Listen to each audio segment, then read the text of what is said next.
जय हिंद दोस्तों, welcome to Shaurya classes. आज का हमारा टॉपिक है ग्लोबलाइजेशन, जिसको वैश्वीकरण या भूमंडलीयकरण के नाम से भी जाना जाता है। वैश्वीकरण का अर्थ एक देश का विश्व के अनेक देशों के साथ संबंध स्थापित करना ही वैश्वीकरण कहलाता है। यह संबंध आर्थिक भी हो सकता है, राजनीतिक भी हो सकता है, सांस्कृतिक भी हो सकता है, धार्मिक भी हो सकता है और सामाजिक भी हो सकता है। हम बोल सकते हैं जब कोई एक मुल्क विश्व के दूसरे मुल्कों के साथ कोई वस्तु या सेवाओं का आदान प्रदान करता है तो ये चीज वैश्वीकरण की प्रक्रिया के अंतर्गत ही आती है। वैश्वीकरण की शुरुआत तो तब हो गई थी जब मनुष्य ने एक देश से दूसरे देश आना जाना शुरू कर दिया था और वस्तुएं और सेवाओं का आदान प्रदान करना शुरू कर दिया था। फिर भी समकालीन विश्व के बाद वैश्वीकरण पूर्ण रूप से सामने आया। हम बोल सकते हैं कि समकालीन विश्व के बाद ग्लोबलाइजेशन का ज्यादा तेजी से उदय हुआ। समकालीन विश्व किसे कहा जाता है? समकालीन विश्व शीत युद्ध की समाप्ति के बाद विश्व पर एक ही महाशक्ति का वर्चस्व स्थापित हो गया, जो कि अमेरिका है। अमेरिका के इसी वर्चस्व को हम समकालीन विश्व के नाम से जानते हैं। हम यह भी कह सकते हैं कि आज पूरे विश्व में अमेरिका की संस्कृति, अमेरिका की मुद्रा, अमेरिका का खान पान, अमेरिका का कल्चर, अमेरिका का पहनावा अपनाया जाता है। आज विश्व की 100 बड़ी कंपनियों का मुख्यालय अमेरिका के अंदर है। साथ ही उन कंपनियों का संचालन भी अमेरिका के द्वारा ही होता है। हम ये भी कह सकते हैं कि अमेरिका आज पूरे विश्व पे अपना वर्चस्व स्थापित किए हुए है।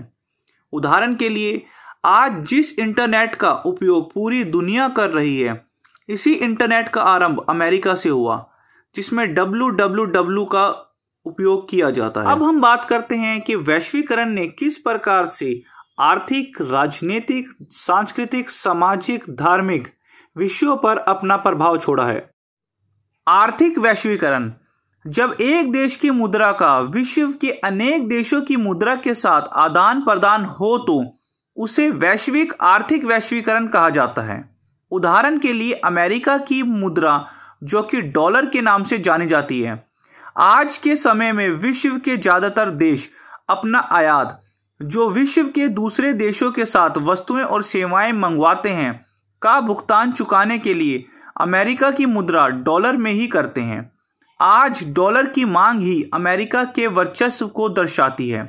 इसी तरह IMF और WTO भी, जो कि अंतर्राष्ट्रीय स्तर पर आर्थिक नीतियां बनाते हैं, वे ज्यादातर अमेरिका के पक्ष को ध्यान में रख के आर्थिक नीतियों का निर्माण करते हैं। हम यह भी कह सकते हैं कि इन दोनों ही संगठनों में अमेरिका का वर्चस्व देखने को मिलता है। आज के समय में विकसित देश आयात प्रतिबंध की नीति अपने लाभ के अनुसार परिवर्तन करते हैं। आज विश्व के विकसित देश अपनी वस्तुएं और सेवाएं विश्व के अल्प विकसित देशों या विकासशील देशों में बहुत तेजी से बेच रहे हैं। उदाहरण की अगर हम बात करें तो Coca Cola, Pepsi, McDonald, KFC, Domino's इत्यादि, जिससे कि विकसित देश और अधिक अमीर हो रहा है और विकासशील देश और अधिक गरीब हो रहा है। इसी के साथ विकसित देशों का खान पान, विकसित देशों का पहनावा, विकसित देशों की वस्तुएं, विकसित देशों की तकनीक आदि, यहाँ तक कि विकसित देशों ने वीजा नीति को अपने ही लाभ के अनुसार बना रखा है। जैसे किसी विकासशील देश के व्यक्ति को अमेरिका जाना हो तो उसको वीजा लेने में काफी कठिनाइयों का सामना करना पड़ता है, और दूसरी ओर किसी विकसित देश के नागरिक को, जैसे कि अमेरिका के नागरिक को किसी दूसरे देश पे अगर जाना हो या यात्रा करनी हो तो उसको काफी आसानी से वीजा मिल जाता है।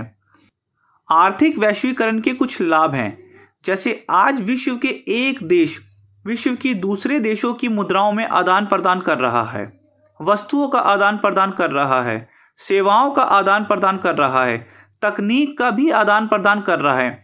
यहाँ तक कि एक देश का नागरिक रोजगार पाने के लिए विश्व के विभिन्न देशों की यात्रा भी करता है। यहाँ तक कि शिक्षा के लिए भी विभिन्न देशों की यात्रा की जा रही है। आवश्यकता पड़ने पर दूसरे देशों को आर्थिक सहायता भी प्रदान की जा रही है। ये सभी आर्थिक वैश्वीकरण की विशेषताएं हैं। इसी प्रकार से वैश्वीकरण के कुछ राजनीतिक प्रभाव भी हैं। अब हम बात करते हैं वैश्वीकरण के राजनीतिक प्रभाव में दोनों ही प्रभावों का उल्लेख किया जा सकता है, जैसे कि राज्य की शक्ति में कमी भी हुई है, साथ साथ राज्य की शक्ति में वृद्धि भी हुई है। बात करें अगर हम राज्य की शक्ति में कमी होने की, इसमें हम कह सकते हैं कि आज सरकार अगर चाहे भी तो पूर्ण रूप से दूसरे देशों की वस्तुएं और सेवाओं को पूरी तरह से बंद नहीं कर सकती। उदाहरण के लिए भारतीय सरकार ने चाइनीज ऐप और चाइनीज सामानों पर बैन लगाने का प्रयत्न किया, परंतु पूर्ण रूप से बैन नहीं लगा पाई। आज भी भारत में चाइनीज प्रोडक्ट, चाइनीज वस्तुएं, चाइनीज ऐप देखने को मिलती हैं। कभी कभार बाजार की शक्तियों पर वस्तुएं जो हमारे देश में महंगी है वह दूसरे देशों में सस्ती होती हैं। इसीलिए अपनी नीतियों में परिवर्तन सरकार को समय समय पे करना पड़ता है। साथ ही उन वस्तुओं के ऊपर जो कर लगाया जाता है, टैक्स लगाया जाता है, उससे भी सरकार को इनकम होती है, आय होती है। इसीलिए कहा जा सकता है कि सरकार को बहुराष्ट्रीय कंपनियों के आगे कभी कभार अपनी नीतियों में परिवर्तन करना पड़ता है। वैश्वीकरण के द्वारा सरकार की प्रधानता में भी वृद्धि हुई है। आज नए नए उपकरणों तथा तकनीकी संसाधनों की सहायता से सरकार आज नागरिकों के हर छोटे बड़ी प्रतिक्रियाओं पर नज़र रखे हुए हैं, जैसे आधार कार्ड के द्वारा, बैंक खातों के द्वारा अपने नागरिकों की सूचना आसानी से सरकार कहीं भी और कभी भी जुटा सकती है। इसीलिए हम कह सकते हैं कि सरकार की प्रधानता में वैश्वीकरण के युग में वृद्धि हुई है। अब हम बात करते हैं वैश्वीकरण के सामाजिक और सांस्कृतिक प्रभाव की विशेषताओं की। आज विश्व के भिन्न भिन्न पकवान और खानपान को एक जगह पर देखा जा सकता है। आज विश्व के लोग एक दूसरे देशों के पहनावे को अपना रहे हैं, जैसे अमेरिका की जीन्स और अमेरिका के कोट और पैंट आज ज़्यादातर देशों ने अपना रखे हैं। आज विश्व के लोग दूसरे देशों की भाषाओं को बोल रहे हैं, उनको सीख रहे हैं। इसी के साथ आज वैश्वीकरण के कारण दूसरे देशों के त्योहारों को, रीति रिवाजों को, भाषाओं को अपनाया जा रहा है। जैसे भारतीय लोग आज अंग्रेजी, जापानीज, फ्रेंच, जर्मन को सीख रहे हैं। इसी प्रकार से अमेरिकन लोग भारतीयों की संस्कृति और हिंदियों को भी सीख रहे हैं। वैश्वीकरण की सामाजिक और सांस्कृतिक हानियां भी देखने को मिलती हैं। आज एक विकासशील देश के लोग अपनी संस्कृति को भूलते जा रहे हैं। इसी के साथ विकासशील देशों के लोग अपने देश के पकवानों को भी भूलते जा रहे हैं। साथ ही साथ वो अपने देश की भाषाओं को, अपने देश की सभ्यता को, अपने देश के कल्चर को भूलते जा रहे हैं। उदाहरण के लिए आज भारतीय लोग अपनी भारतीय भाषा संस्कृत को भूलते जा रहे हैं और उसके उपयोग को काफ़ी कम कर दिया गया है।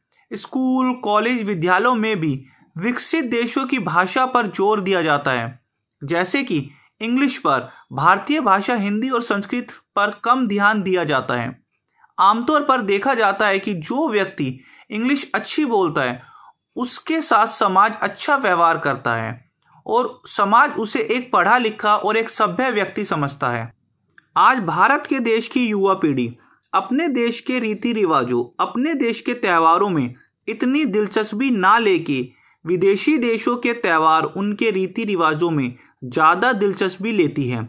जैसे हम बात करें कि आज भारत की युवा पीढ़ी new year, Christmas, Halloween, Valentine जैसे त्योहारों को सेलिब्रेट करना ज़्यादा पसंद करते हैं।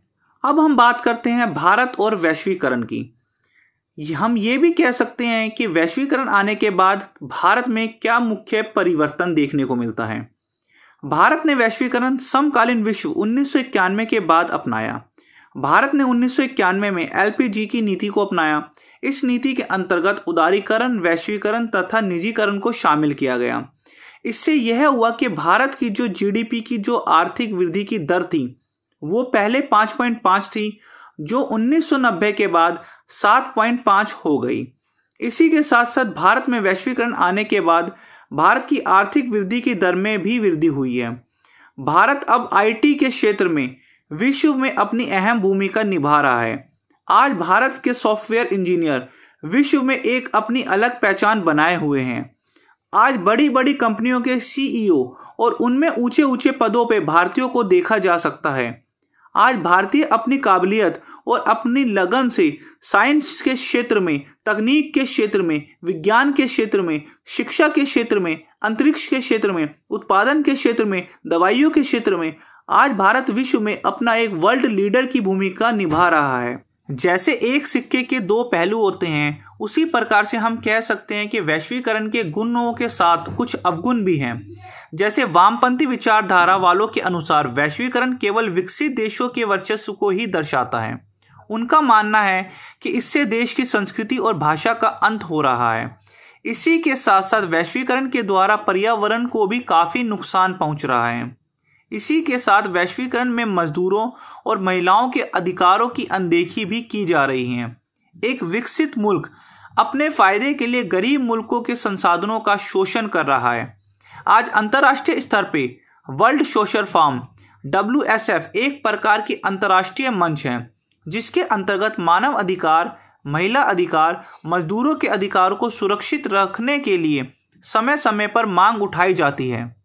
वीडियो के डिस्क्रिप्शन में हिंदी और इंग्लिश दोनों ही भाषाओं में नोट्स दिए जा रहे हैं। आप अगर चाहें तो वो यहाँ से डाउनलोड कर सकते हैं और चैनल को सब्सक्राइब करना मत भूलिएगा। वीडियो को लाइक शेयर करना मत भूलिएगा। जय हिंद, जय भारत।